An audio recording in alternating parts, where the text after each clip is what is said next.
Police এখানে থাকে? হ্যাঁ, কেন? আমি ওকে ধরতে এসেছি। তুই পুলিশকে ধরবি? হ্যাঁ। কেন?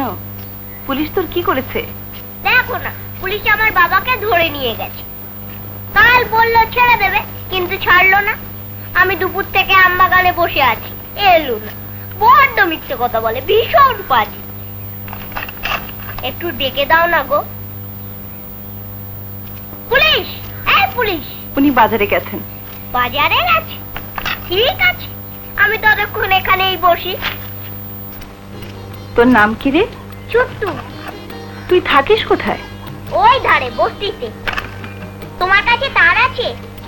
কার? কেন? তার দিয়ে কি হবে? আমার গুলতিটা ছিঁড়ে গেছে, এটা ঠিক করব। আমি হাতের কাজটা শেষ করিনি, পরে দিচ্ছি। শোনো। আবার কি হলো? আচ্ছা বলো তো, পুলিশ তোমার কি হয় গো? আমার আবার কে হবে? কেউ না। কেউ যদি না হয় তো দুজনে একসাথে কেন থাকো? দূর বোকা, তোকে কে বলেছে আমরা একসাথে থাকি? তুমিই তো বললে ও এখানে থাকে। হ্যাঁ, আমরা এই কামরাতে থাকি, আর উনি আমাদের ওই কামরার ভাড়াতে। বুঝেছিস?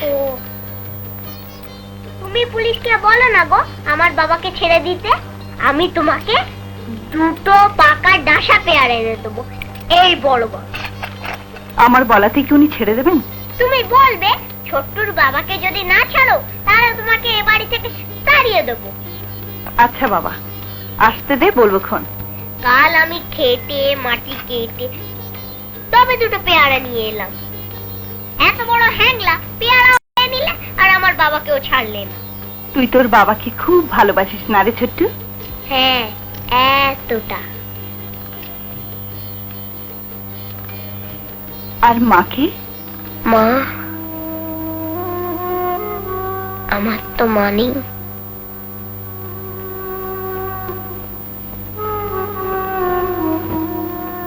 আমার বাবা ভীষণ বোকা, জানো কি বলে? বলে আমি তোর মা, আমি তোর বাবা। ও কিছু বোঝে না গো। বলো বাবা কি করে মা হতে পারে?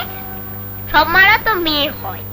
শাড়ি পরে, যেমন বাবলুর মা, অরুণের মা, যেমন তুমি। আচ্ছা তুমি কার মা গো? বলো না তুমি কার মা, বলো না তুমি কার মা। তোমার ছেলে কোথায়?